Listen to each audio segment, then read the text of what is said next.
You talked about need-based economy. So just wanted to, can you throw some more light on what is your idea of need-based economy? Can you give a few examples? So how should it function? Well, these are big questions and can't be answered in pithy statements, but nevertheless I'll try to do that. And have just one formula: simplify, simplify, simplify. That's the key. Actually introspect to see whether you really need the things that you think you need. Is high consumption, increasing of wants needlessly the way out? Is that really our measure of success and progress and happiness? Or can we be happier without so many things? These are things we need to think about. And in this connection, I'd like to refer to the question Jayesh raised a while ago, right? How much is enough? Is that it? And it's an important question, and it can be answered on various planes. And I would begin by stating what we have now is enough. As of today, here and now, let's begin with that. Not that you can't strive for more, but internally you should be satisfied that you're not dependent on what is to come further. In Karma Yoga, you act. You continue to act with integrity, with enthusiasm, but not with greed. If as a result of your honest endeavor there is more to come, so be it. We are not against accumulating more if one knows how to use it. However, if we strive with a greed motive, with desires for more and more, that is the problem. Therefore, fundamentally, internally, if we educate people to be satisfied with what they have now in material terms, and then continue to work with integrity, and if things come along and they move along, they get more prosperity, well and good. But if they're not, if they don't, by destiny or for whatever other forces, then we should be satisfied with that. So need-based economy essentially will deal with individuals learning to simplify their modes of living. Thank you. I think there's a question from the back of the table, and then there's next one from this table here. My question to you, Swami, is it a virtue if a rich man does not live like a rich man, but rather lives like a poor man? If he this rich man washes his own clothes, drives his own car, is that a virtue? Or does it sound better and more spiritual if there is a redistribution of his wealth by his buying more things, spending more, having more servants, rather than, doing it himself? So I very much was impressed with the concept of trusteeship. Isn't it natural? Anything all of us have eventually is sitting in some bank account, invested in some place, delivering some goods and services through some means. How do these two things go together in the context of need-based economy versus greed-based? A rich man should be greedy. That redistributes his wealth, doesn't it? Thank you. You've deeply thought out this question. It's a good point. Essentially, it's not so much the externals. It's the internal consciousness that drives a rich man or any man to do whatever.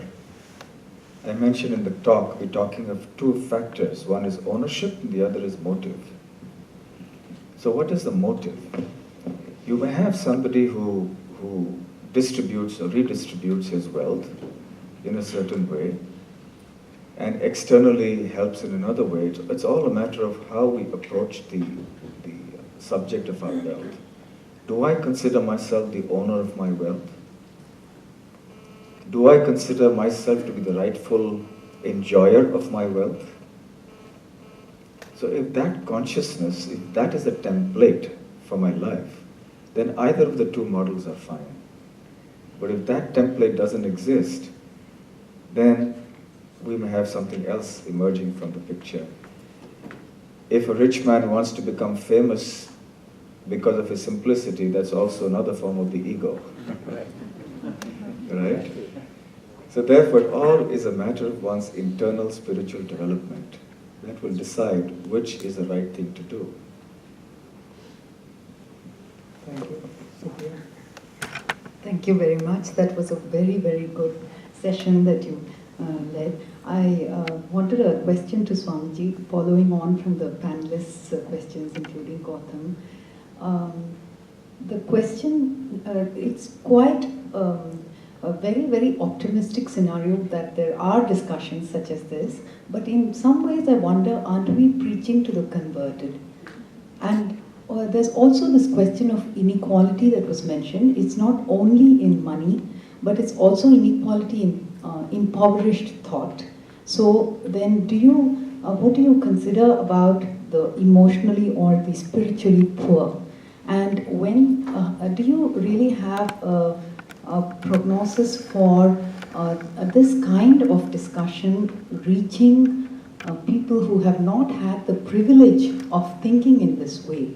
Because it's a pretty deep thought when you think about spirituality and you think about need-based economy, then you're talking about the divide, then you're talking about the fact that when thoughts go out, there is a sort of police force that actually gives you back the thought of karma. There is a feeling that when you don't rein in your thoughts, and I really like the concept when you mentioned going inward as a way, not just external regulation, but inward. So now we do think this way, and there is you're coming from India, where this is where this kind of thought from years and years ago we used to read Speaking Tree. This is something that is very much valued by all generations within India, including at even our children's level, not just, I mean, I'm very optimistic about that. But what do you do with communities who would never think of sitting, groups of people who would never think of sitting in a discussion such as this? And should you try to bring this in, or will you be just laughed off? What is the state now? Thank you for your question. Admittedly, it is an uphill task. We're up against an upwardly mobile, aspirational world today, where people are in the acquisitive mode, where acquiring more and more is the paradigm, and we are talking of something different. So that is not a very popular idea, and there is going to be resistance to it. However, if we establish it in a sound, logical footing, people are reasonable. They will understand, and especially as they get older, as somebody mentioned it in the panel, I think Mr. Satpalji was explaining, as you get older and you reflect on these things, and yes, then you come to that conclusion. In the exuberance of childhood or youth, we may be carried away with our ideas, but when the maturity dawns in, we start realizing ultimately what next. Okay, I've done it, been there, done it, now what? So again, I come back to that point of education. We have to talk about this, we have to explain things, and secondly, we have to have exemplary role models. And it begins in gatherings like this. Coming to your point about those who are deprived of this kind of understanding, what do? Well, it begins here. We all have our circle of influence, to quote Stephen Covey. We all have our circle of influence, so wherever we can spread the good word, we can be agents of change, positive change, and we can go out and spread this message, and that's how it's going to happen. Revolutions in the world, politically, have always happened by sound, by word. Whether for good or for bad, whether it was a Hitler or whether it was a Lenin or anybody else. They just spoke and spoke and spoke. And today the mass media is just about that. Everybody is doing their own propaganda. In a propaganda, I don't mean necessarily in a negative sense, but propaganda, I mean that you speak about what you believe in. So that is what is necessary for the transformation of the world and to reach out to people who may not have access to this now. good question there, and the next question is from this table. Thank you. Today's discussion triggered a thought in me that one difference between capitalism and spiritualism is in the chronology of events. That in capitalism, you satisfy your needs, you arrive, and then you start giving. And in spiritualism, it starts with giving. And there's a theory about when you give, the universe gives back to you. So how do we marry these two divergent elements?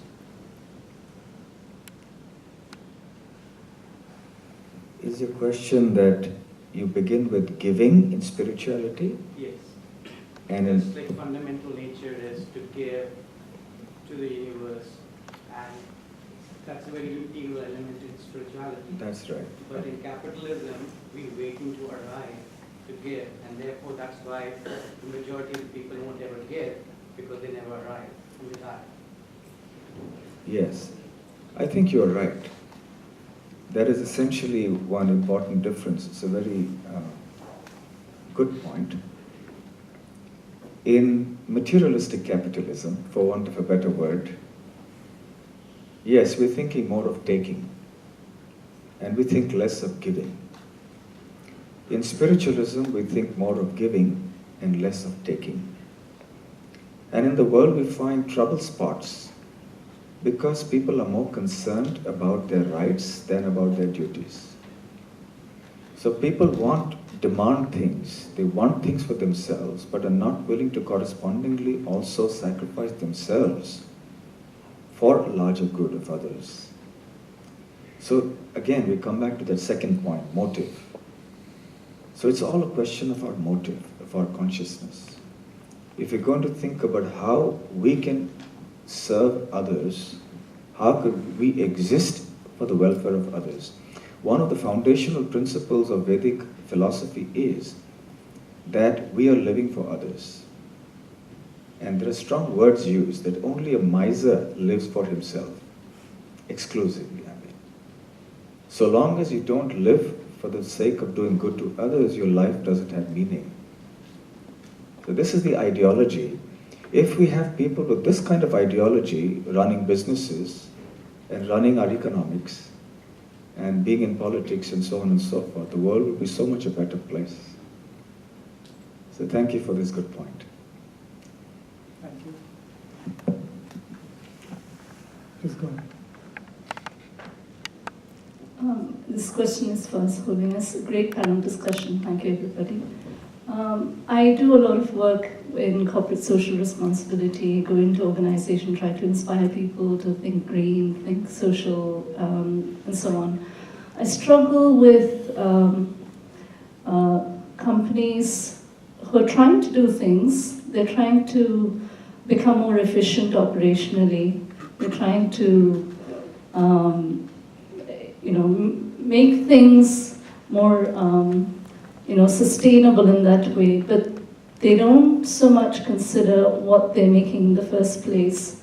So here you have big companies maybe making processed food, junk food, and making that look sustainable by focusing on operations. So sustainable capitalism can only work in my experience if leaders start thinking about what is it they're making in the first place. How is that impacting? Is that leading to more consumerism?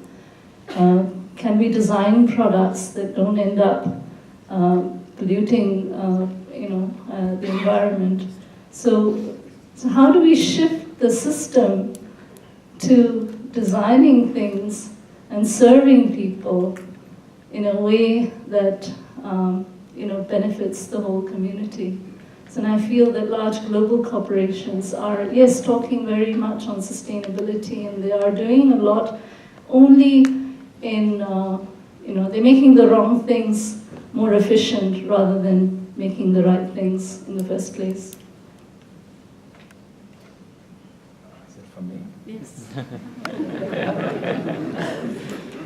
A lot of perceptive observations today, both from the panel members.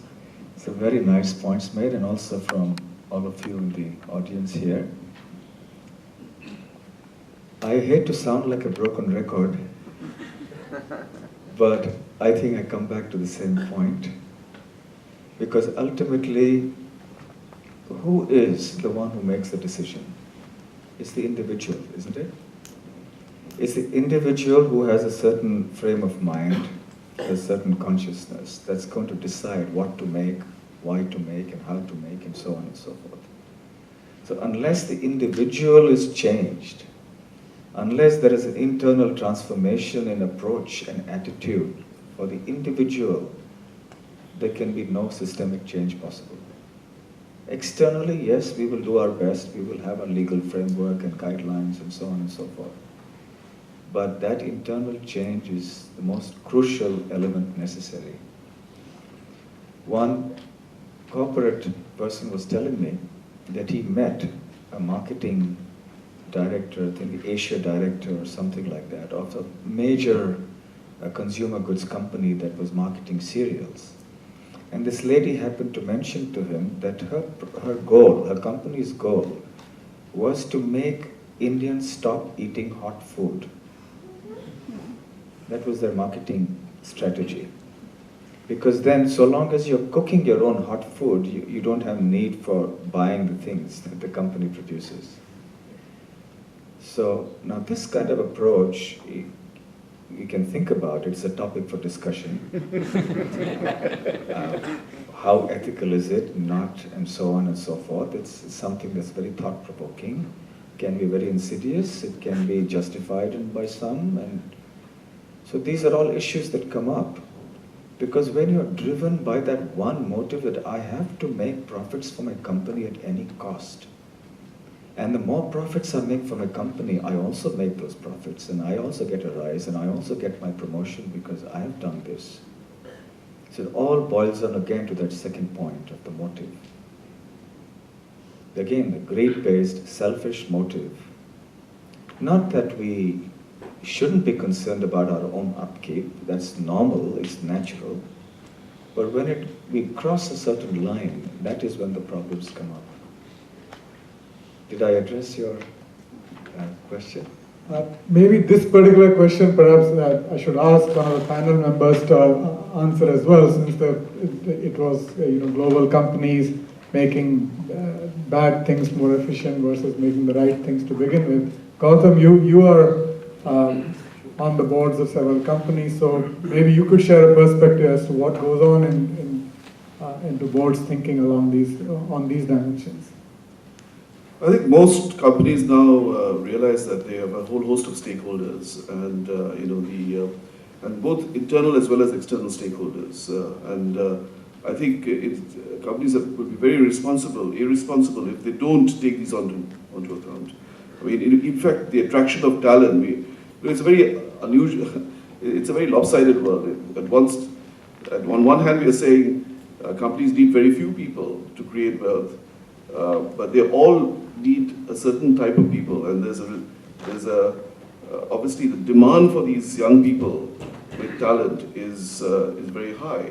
And for companies to attract the best type of people, they also need to have values that young people, and a lot of young people these days, I guess throughout time, when you're young, you have ideals, you want to change the world, you would not join an organization which is producing food that's destroying people's health, that's one way of trying to get companies to do the right thing with it. And again, I think we talked a lot about change and how you can bring about change. And the tone at the top is very important. I mean, the tone at the top in terms of the C-suite and so on. How do we get these people to change their thinking?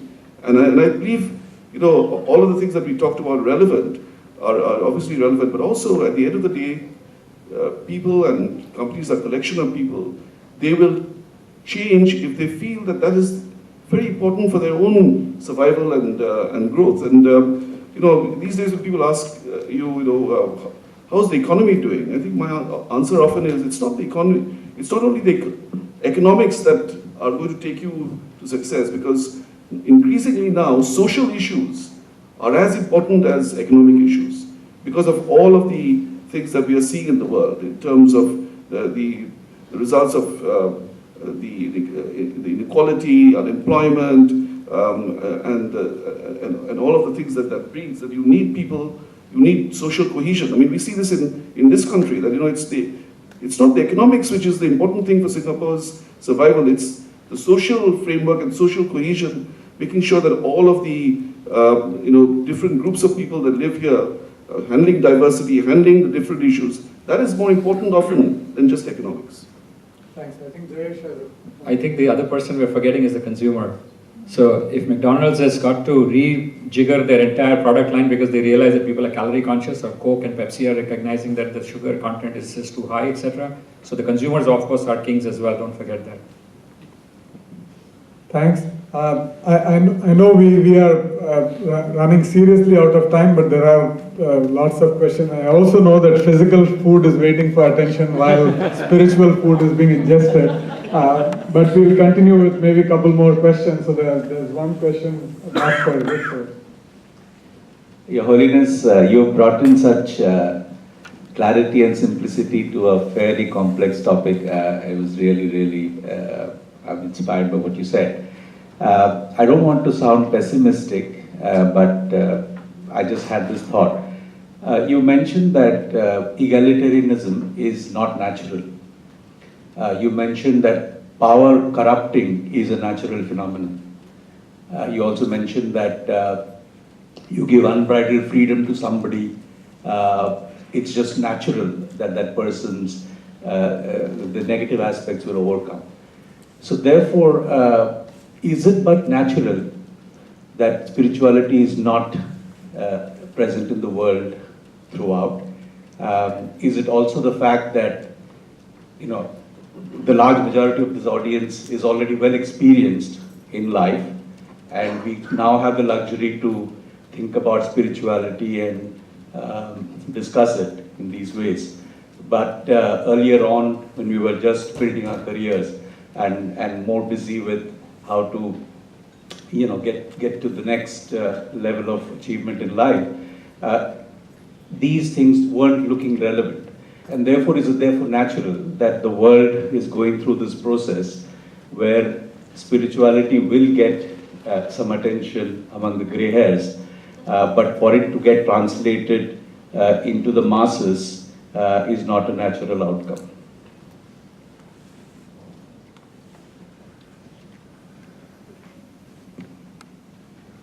Of course, the important thing is, in an abnormal situation, what is natural and what is unnatural may be different from what is natural in a normal situation. Spirituality is the polar opposite of materialism. So in an abnormal situation, materialism seems the normal thing to do or to be. But because the situation itself is abnormal, we need to rectify that. And what appears to be unnatural right now is actually truly natural. But because of the ambience being unnatural, it appears so. Spirituality, as I mentioned, is our fundamental intrinsic nature. That's the most natural thing. But the naturalness of it has been covered over by a very intense dose of materialism in this materialistic atmosphere. So we basically have to cleanse that external covering to reveal that inner spiritual essence that all of us embody, actually. Thank you. We have time for just one last question. If you don't mind, sir, I'd like to pass it on to a lady there and let the lady have the last word. Yes. At the cost of sounding like I'm asking for the clock to be turned back, the question really is to our panelists, Dave in particular, which you mentioned that you took the example of German wings and said that perhaps you're looking at drones because pilots are whatever, stressed and all of that. So really my question here is, should we not be looking at investing in our people and using technology to keep people at the core and take care of our unemployment problem? It does sound like we're asking for the clock to be turned back, because the reactions are to We have trade unions because, of all the issues. So therefore we use technology to cut out all the hassles we have with managing people. Yeah, I think that, and I suppose it goes back to the question of motive. So businesses have this rampant profit motive. Keep more and more and more. We need more profit. We need more growth. And as they're pushed to find that, they increasingly turn toward automation, right? So in the case of Germanwings, it's being cited as the driver for that is safety for people. So you have pilots in a cockpit and they might have questionable psychological well-being or spiritual well-being, and he crashed this plane into a mountain. So in that case, it's being cited as a public safety issue. But the fact of the matter is that most businesses are driven by runaway profit motive. So when they look at this, they are being pushed by their stakeholders for more profit. And as they do that, they increasingly turn toward automation and these machines. So I think that, to me, is the issue. And your question was, shouldn't they be investing in people more? I think it's clearly they should. The question that will come up in their mind is, why? Right? And in the system, in this abnormal system, if we call it that, they, in many cases, won't have the motive to do that. And therein, to me, lies the problem. And in terms of investing in people, I read a book recently about meditation, and I've been trying meditation myself. And this book was called 10% Happier, and they're talking about many companies which are, I don't know if they were spiritual consultants or not, but they're talking about a movement where many companies are starting to bring meditation into the workplace. I think they talked about P&G. In fact, the U.S. Marine Corps has brought meditation into the military. And those are the investments in people that I think are needed or can make change, because that then seeds the internal change that will take place. And the investments there are, in dollar terms, are seemingly smaller, but the returns are greater. So I don't know if I'm answering your question. I suppose I'm trying to put myself in the mindset of the people who make these decisions and the types of changes that are needed. And perhaps there is hope. Hope springs eternal, as you said. So those are my thoughts anyway. I just want to make one point that, companies are, after all, owned by shareholders. And shareholders are people like yourself. And at the end of the day, and shareholders are one group of stakeholders. There are a whole host of stakeholders that companies have to deal with. And in this age, with the communication, with the internet, with social media, companies are very, very tuned to answer these things in the marketplace. It becomes, they're not kind of organizations in an ivory tower who don't have to deal with all of these issues. So I think it's all of us collectively have to raise this, because, and I think, at the end of the day, if you have social tension, because of high unemployment, you have issues about other social upheaval, then ultimately the companies cannot operate efficiently. So there's also a good economic reason for doing that. But at the end of the day, I think, as Swamiji said, it is, all of us have to be involved. It's not just in the hands of a few people. It's not in the hands of just the boards and the CEOs. I think it is all of us who have to bring about this change. Thanks, Gautam. I know there are lots others who want to ask more questions, but unfortunately, all good things need to come to an end. And I guess there are other people who have their tight schedules would like to leave. But what I'd like to suggest is two parts to it. One is the panelists are going to be available, I hope, at lunchtime. So those of you who couldn't ask the question in a public forum, you will get the advantage of asking that in person and get more personal insights into it. And I hope, with the help of the Artha Forum guys, Rajiv, Suman, and so on, we can keep the contacts alive, and this could be a panel discussion with a difference, where it does not end with people being on stage, but the engagements continue. So that's what I'd like to propose. I'd like to thank His Holiness Satpal, Gautam, Dane, Jayesh. It has been a very engrossing panel discussion. More so, I'd like to thank the audience for posing quite a diverse range of questions, provocative at times, food for thought, all the same. So it's been contribution equally from both the sides. So thank you very much.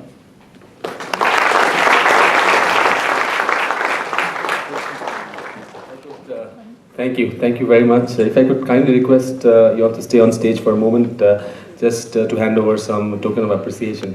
Rajiv, could I ask you to come by and help us with that?